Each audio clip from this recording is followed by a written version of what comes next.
Set theory में हम लोग कुछ क्वेश्चंस लगा रहे थे। अब थोड़े क्वेश्चंस और देख लेते हैं सेट थ्योरी के। अच्छे अच्छे क्वेश्चंस थे, सारे ग्राफ से ही मैंने करवा दिए थे, ज़्यादा वैल्यू लेट करने की पॉसिबिलिटीज़ ही नहीं आई। इतने अच्छे अच्छे क्वेश्चन लिए थे जो सारे लेवल के क्वेश्चंस थे। अब हम आगे आते हैं तो एक क्वेश्चन हम उठाते हैं कि a इज इक्वल टू दिया गया है x comma y such that y equal to e की पावर x, जबकि x और y कहाँ बिलोंग कर रहे होंगे, रियल में, या x ही बिलोंग करा लीजिए। b इज इक्वल टू हो गया x comma y is equal to e की power minus x for all x belongs to real. अब बस आपको चाहिए इसमें निकालना क्या है, ए इंटरसेक्शन बी।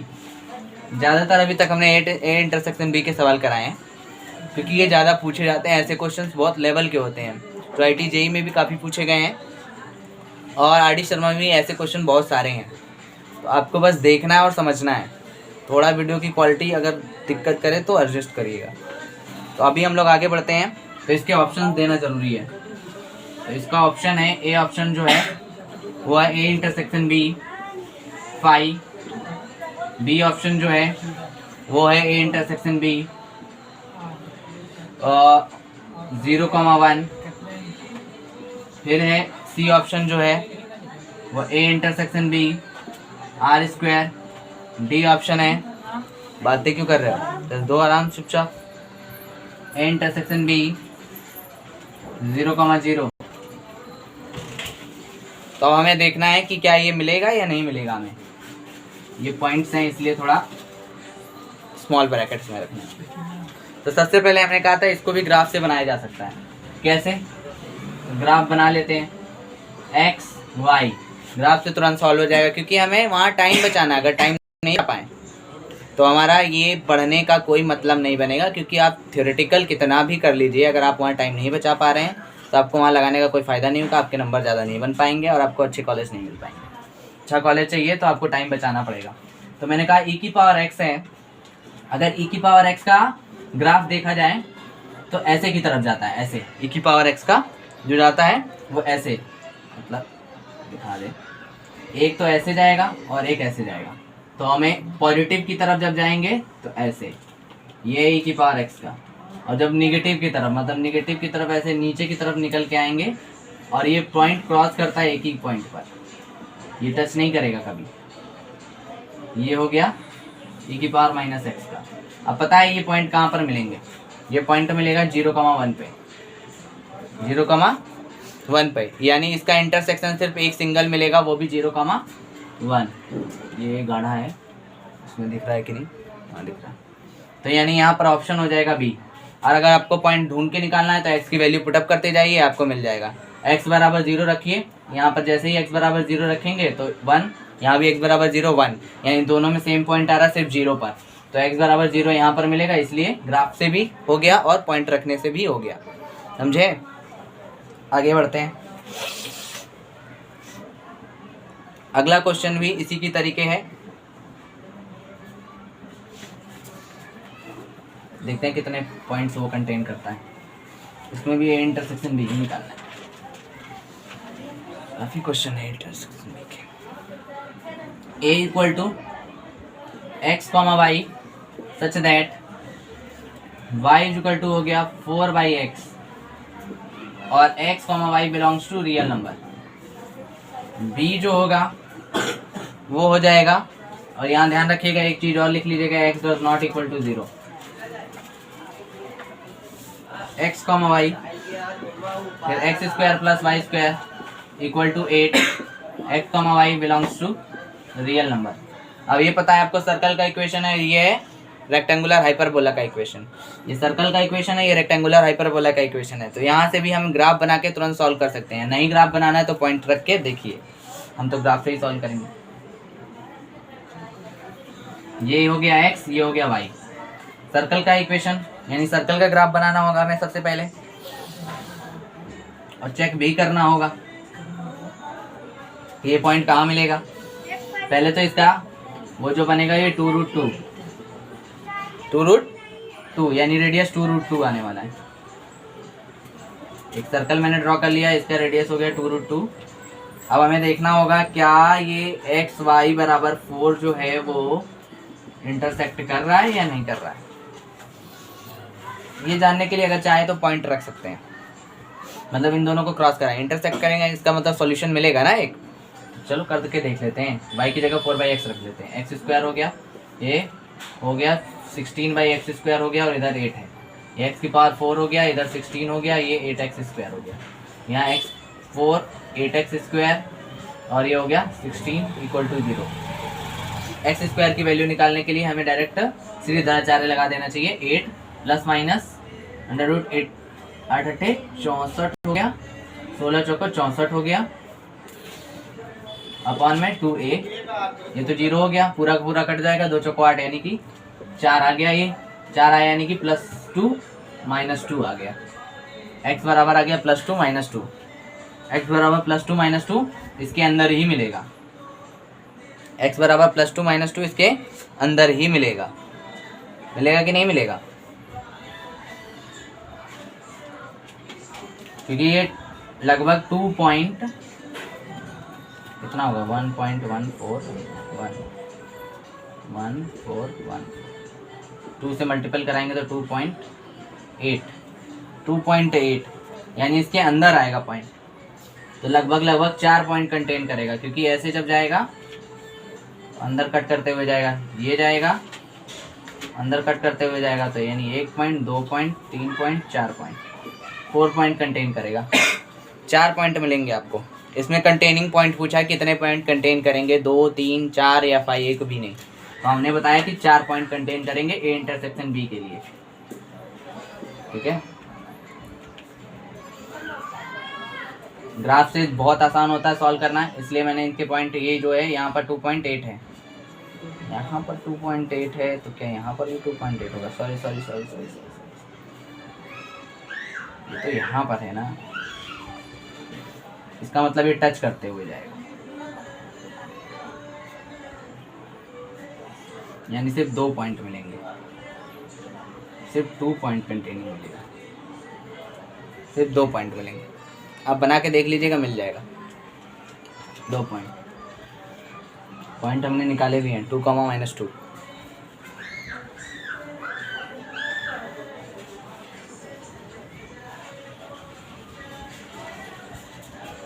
और क्वेश्चन देख लिया जाए।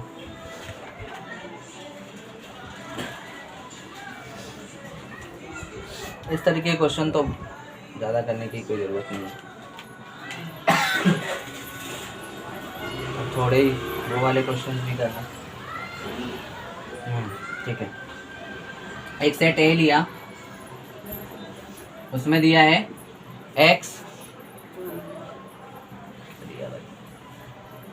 x बिलोंग्स टू c, और यहाँ पर x की पावर 3 - 1 = 0, x की पावर 4 - 1 = 0। दूसरे सेट में दिया है x बिलोंग्स टू c यानी कॉम्प्लेक्स नंबर, और यहाँ दिया है x³ - 1 = 0, ये दिया है। ठीक है, ये 2 सेट दिए गए। अब ये 2 सेट को सॉल्व करना है, और लाना क्या है, लाना है इसमें फाइंड a - b और फाइंड a - b और a यूनियन b, ये 2 फाइंड करके लाना है। कुछ सेकंड देते हैं, जल्दी से सॉल्व करिए, लगभग 30 सेकंड।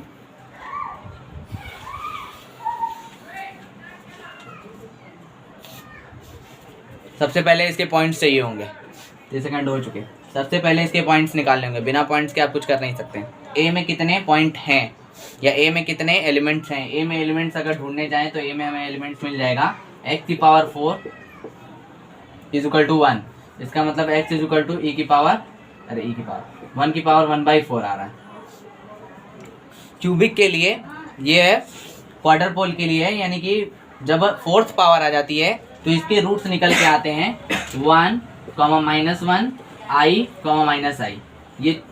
ये 4 के लिए, क्यूबिक के लिए 1, ओमेगा स्क्वायर, ये निकल के आता है। आप उससे करेंगे, क्या नाम है, किससे, 3 इधर 4 से करेंगे तो 1 ओमेगा ओमेगा स्क्वायर आएगा, क्योंकि ये क्यूबिक है और ये 4th पावर में है, तो 4th पावर के लिए ये मिलता है। तो हमारे सेट के लिए ये मिल गया। तो A union B, A minus B जब भी निकालना होगा तो ए माइनस बी क्या आएगा, ए में से बी को भगा दीजिए तो बचे सिर्फ ये, तो यानी ए ही आ गया, पूरा का पूरा ए सेट ही क्या आ गया, A minus B. A union B का मतलब ये सारे ले लीजिए, तो 1 आ गया, -1 आ गया, आई आ गया, माइनस आई आ गया, इसमें ओमेगा और ओमेगा स्क्वायर हो जाएगा, तो ये ए यूनियन बी हो जाएगा। ये पॉइंट्स कहाँ से आए, ये पॉइंट्स कहाँ से आए, ये निकालने चलेंगे तो बहुत टाइम लगेगा। अगर ये पॉइंट्स आपको याद है तो बहुत ज़्यादा बेटर होगा। फिर भी हम निकालने के लिए हम बता दे रहे हैं कि कैसे निकालेंगे इसको। x³ = 1, तो x = 1 की पावर 1/3। अब इसको लेके जाइए कॉम्प्लेक्स नंबर में, तो इसकी वैल्यू आ जाएगी e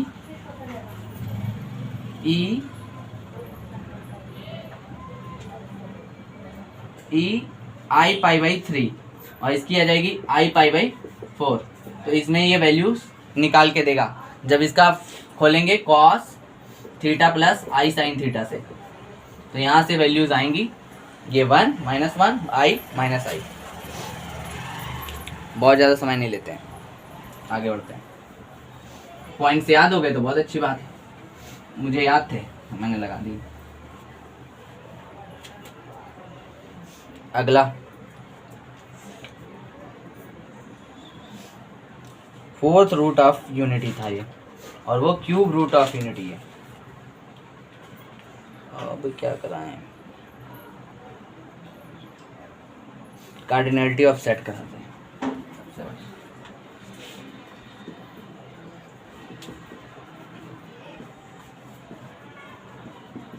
क्वेश्चंस हो गए, कार्डिनलिटी ऑफ सेट के बारे में आते हैं। तो कार्डिनलिटी ऑफ सेट का मतलब होता है कि जितने नंबर ऑफ एलिमेंट्स हैं वही कार्डिनलिटी ऑफ सेट होंगे। उसको दिखाया जाता है कार्डिनलिटी ऑफ सेट को या तो CARD कार्ड ऑफ सेट। अगर ए सेट दिया गया है आपको 2 3 4 5 इतना ऐसे दिया गया तो कार्ड ऑफ ए हो जाएगा आपका। नंबर ऑफ एलिमेंट्स इज, किसी सेट के में नंबर ऑफ एलिमेंट्स कितने प्रेजेंट हैं उनको ही हम कार्डिनलिटी ऑफ सेट कहते हैं। तो इसमें 4 प्रेजेंटेड था, या फिर हम इसको ऐसे भी दिखा सकते हैं। ये भी कार्डिनलिटी ऑफ सेट का साइन है, ये 2 साइन से दिखाया जाता है।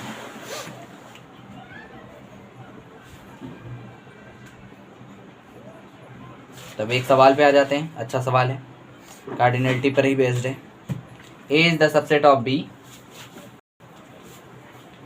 A is the subset of B, A is the subset of B, आगे क्या है, and B is the subset of C, and B is the subset of C, B is the subset of C, then cardinality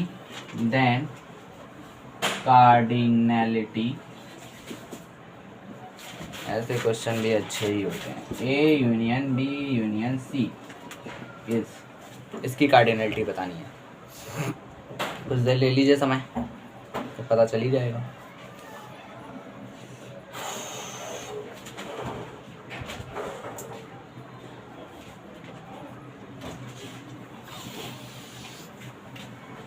तो क्या कह रहा है, A is the subset of B and B is the subset of सी।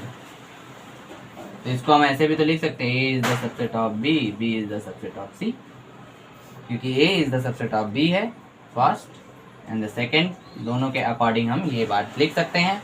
अगर इन दोनों के according ये बात लिख सकते हैं तो A is the subset of B का मतलब ए के सारे एलिमेंट बी में है, B is the subset of C का मतलब बी के सारे एलिमेंट सी में है, A is the subset of C का मतलब सी के सारे एलिमेंट्स ए के सारे एलिमेंट सी में है। तो हमें यूनियन निकालना है। यूनियन का मतलब हो गया A union B union C, यानी कि सी के बराबर हो गया। देख लीजिए, सी सबसे बड़ा सेट है, सी इज द बिगेस्ट सेट, और biggest set he union of a set होता है। नहीं पता तो एक एलिमेंट ए मान लीजिए, एक बी मान लीजिए, एक सी मान लीजिए। ए ऐसा मानना है कि बी का वो सबसेट बनाए, बी को ऐसा मानना है कि वो सी का सबसेट बनाए। फिर आपको देखना है कि क्या निकल के आता है। आंसर यही सी निकल के आएगा। कैसे? तो मैंने कहा A is the subset of B, यानी कि ए के सारे एलिमेंट बी में हैं, बी के सारे ए में नहीं है। B is the subset of C, यानी कि बी के सारे एलिमेंट सी में हैं, यानी सी बड़ा होगा, इससे भी बड़ा होगा। ए is the subset of C, यानी ए के सारे एलिमेंट सी में हैं, सी बड़ा हो गया तो जो बड़ा होता है वही सेट ही क्या बनाएगा, यूनियन का तो सी, अगर सी बना दिया तो कार्डिनलिटी किसकी होगी, इसकी कार्डिनलिटी के बराबर होगी। जितने इसमें एलिमेंट होंगे उतने ही कार्डिनलिटी किसकी होगी, A union B union C की। क्वेश्चन अच्छा था, एक क्वेश्चन पूछा भी गया ऐसा है, वो देख लेते हैं।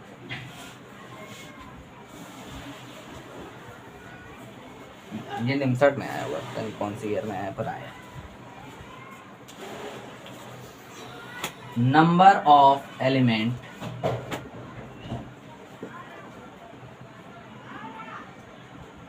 in the set A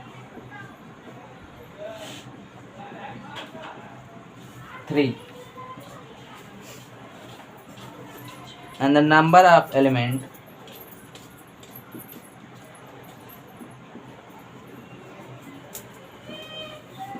in the set B C, then find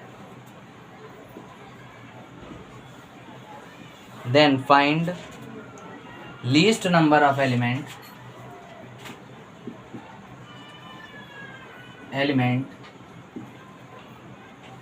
in A union B। A union B में हमको लीस्ट एलिमेंट निकालना है। A यूनियन बी में हमें लीस्ट एलिमेंट निकालना है, लीस्ट। अब हमें एलिमेंट्स के बारे में पता ही नहीं है, पर एलिमेंट में हमें सिर्फ दिया है कि 3 है कार्डिनलिटी, इसकी सी मतलब 6 है। तो हमें अगर ए यूनियन बी निकालना होगा तो अभी बताया था बिगेस्ट वाला, यानी कि इसके कम से कम इसमें 6 एलिमेंट तो होंगे ही होंगे, कम से कम 6 एलिमेंट तो होंगे ही, क्योंकि 6 तो होने ही होने हैं। 6 के बाद अगर ये अलग अलग हुए, मतलब इसमें से कॉमन नहीं निकल रहा है, ये तीनों अलग हुए तो 6 3 9 हो सकते हैं। तो सबसे पहला हमें कम से कम पूछा है ना, तो कम से कम के लिए हमें 6। अगर ज़्यादा से ज़्यादा पूछता तो 6 + 3 कर देते, 9 बना देते। 6 हो गया, या ओ आर और 7 हो सकता है, ओ आर और 8 हो सकता है, ओ आर और 9 हो सकता है, क्योंकि A is the subset of B है। जब ये कंडीशन रखता है तब लीस्ट आएगा, A is the subset of B रखता है तभी हमारा क्या आने वाला है, लीस्ट आएगा, ए union B 6।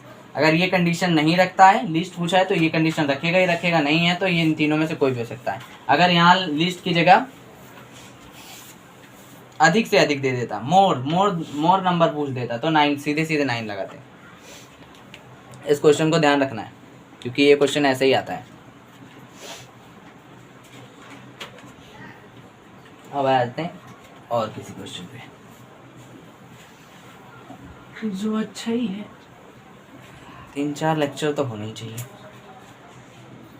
a - b is equal to, a - b जो है इज इक्वल टू किसके इक्वल होगा, तो a - b किसके इक्वल होगा, तो इसके लिए ऑप्शन a - b के इक्वल होगा, मतलब डैश के साथ। B option b dash minus a dash के इक्वल होगा, ठीक है। c के साथ a डैश के इक्वल होगा, d के साथ b डैश के इक्वल होगा। तो ये चेक करने के लिए हमें सबसे पहले क्या लगाना है, a - b का वेन डायग्राम बनाना है। Venn diagram a - b, a b, a - b यानी कि a में से b को भगाओ, a में से b को भगाओ तो सिर्फ बचाइए, यानी आंसर हो गया a - b का ये। अब इनमें से चेक करना है। सबसे पहला ऑप्शन चेक किया हमने, a dash b dash, a dash में से b डैश को भगाना है, a डैश में से b डैश को भगाना है। अब a डैश का मतलब होता है ये a है और ये b है। a डैश का मतलब हुआ ये सारे a को छोड़कर ये पूरा a डैश का पार्ट हुआ, पूरा a डैश का पार्ट हुआ, ठीक है ना, a डैश का पार्ट। b डैश का मतलब क्या है, b को सारे छोड़कर ये जो पूरा पार्ट बनेगा, ये सब पूरा पार्ट जो बनेगा वो b डैश होगा।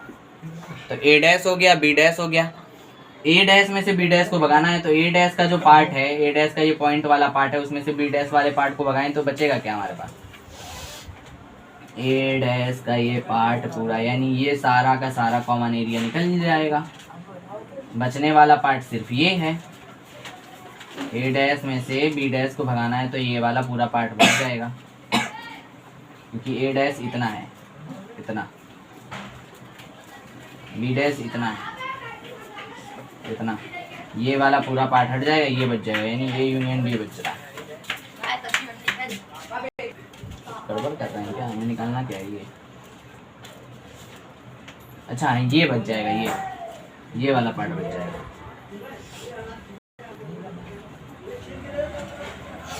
ए डैश पॉइंट वाला है, पहले ये लिख दें नहीं तो हम कंफ्यूज हो जाएंगे। ए डैश जो है पॉइंट वाला है, बी डैश जो है वो डैश वाला है। तो यानी कि डैश वाला पूरा भगाना है। डैश वाला पूरा भगेगा तो सिर्फ इतना ही एरिया तो बचेगा, और हमारे आंसर के लिए ये उपयुक्त नहीं है, क्योंकि हमारे आंसर में इधर वाला एरिया आ रहा है सिर्फ। ए डैश में से ये भगाना है, तो ए डैश में से ये भगाने का मतलब ये पूरा डैश वाला एरिया भगा दो, डैश वाला एरिया ये पूरा भग गया, ये पूरा भग गया, तो बचा सिर्फ ये, और ये तो है ही नहीं उसमें, तो उससे हमें कुछ लेना ही देना नहीं है। तो ये वाला सिर्फ एरिया बचा, ये वाला एरिया हमारा आंसर नहीं होगा, क्योंकि ये वाला एरिया हमारा आंसर आ रहा है। तो यानी कि बी डैश ए डैश वाला है, क्योंकि इसमें उल्टा हो जाएगा, तो ये वाला एरिया बच जाएगा, ये वाला एरिया ही हमारा क्या है, आंसर है। इससे आसान रहता है, अगर नहीं इससे आसान लग रहा तो ए और बी को 4-5 एलिमेंट मान लो, उसमें से कुछ कॉमन एलिमेंट भी मानना होता है। ए और बी में कुछ कॉमन एलिमेंट होने चाहिए, उसके बाद इनमें से लगाते जाओ ऑपरेशंस को, आ जाएगा। मुझे ये थ्योरेटिकल प्रोसेस ज़्यादा पसंद है, इसलिए इस प्रोसेस से हमें लगाना अच्छा लगता है। अब एक सवाल और, let A and B be two sets then A union B का dash union A dash intersection B. Option में है ए डैश, बी ऑप्शन में है ए, सी ऑप्शन में है बी डैश, डी ऑप्शन में है NOT। तो लगाइए।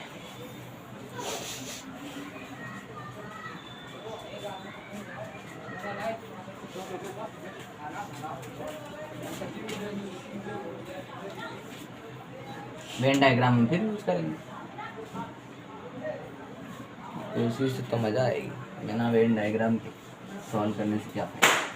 वेन डायग्राम इसीलिए बताया गया कि जल्दी सॉल्व हो जाएगा, जिसको बनाना आता है फटाक से सॉल्व कर लेगा। तो ये ए यूनियन बी का whole dash, A union B पूरा ये का होल डैश का मतलब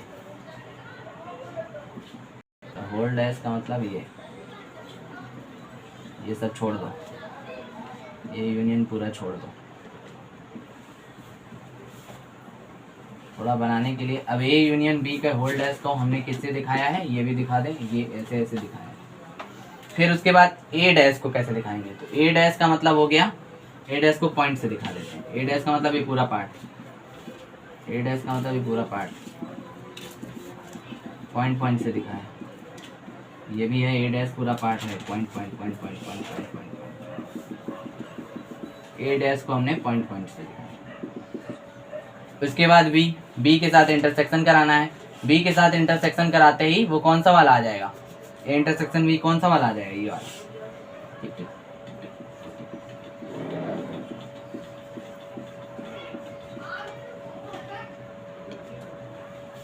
सही है ना, ये वाला पार्ट आ जाएगा भाई। ए डैश ये पूरा ये वाला, और बी के साथ इंटरसेक्शन करना है तो सिर्फ यही कॉमन आ रहा है, ये वाला पूरा पार्ट कॉमन आ रहा है।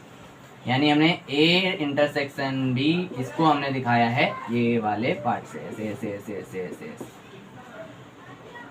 बच गए। अब हमको चाहिए क्या आंसर में, यूनियन चाहिए, इन सब का यूनियन, किसका, इसका और इसका यूनियन। इसके लिए हमने दिखाया था ये बाहर वाला एरिया, साथ में इसने इसको भी उठा लिया। जब इसको उठा लिया तो ये ए डैश का पार्ट होता है, ए डैश ही तो है। ए डैश का मतलब होता है इस सबको छोड़ दो, ये वाला पार्ट उठा लो, यानी answer is a dash. A dash का मतलब यही है, ए डैश वाला एरिया छोड़ो, बाकी कर दो। देखो इससे कितना आसान हो गया, कितने मिनट का बनने भाई, 24-25। चलो आज के लिए इतना ही रखते हैं, आगे और भी क्वेश्चन है, काफ़ी क्वेश्चन है, बहुत ज़्यादा ही क्वेश्चन है, सारे ऑब्जेक्टिव बेस्ड वाले क्वेश्चन हैं। ठीक है, एक लेक्चर और लगेगा बस, 20-25 मिनट खत्म हो जाएगा। सेट खत्म, सेट के बाद इसके क्वेश्चंस लगाने हैं आपको कॉन्सेप्ट बेस वाले। कोई भी डाउट हो, कोई भी क्वेरी हो एग्ज़ाम को लेकर, यूटीपीजी को लेकर, निमसेट को लेकर, या कहीं दिक्कत आ रही हो, टेस्ट सीरीज़ कौन सी लेनी है, क्या ज्वाइन करना है, कब टेस्ट सीरीज़ लगाएं, कब क्या लगाएं, और कब हमें कौन सा टॉपिक पढ़ना चाहिए, क्यों क्या करना चाहिए, तो उसके लिए मेरे को यहाँ पर मैसेज करो, मैं उस क्वेरी को सॉल्व कर सकता हूँ। मेरे अगर लाइव क्वेरी होगी तो मैं पक्का सॉल्व कर दूंगा, नहीं तो मैं बता दूंगा कि कहाँ पर आपको सोल्यूशन मिलेगा, वहाँ आप जाकर सोल्यूशन ले सकते हो या उनसे बात कर सकते हो या उनसे पूछ सकते हो, मेरे कांटेक्ट में जो भी लोग होंगे। बाकी मेरे लायक होगा तो मैं तुरंत सॉल्व कर दूंगा, तुरंत बता दूंगा, और आपको बस मेहनत करनी है ज़्यादा से ज़्यादा और एग्ज़ाम को क्रैक करना है, जिससे आपको अच्छा कॉलेज मिले।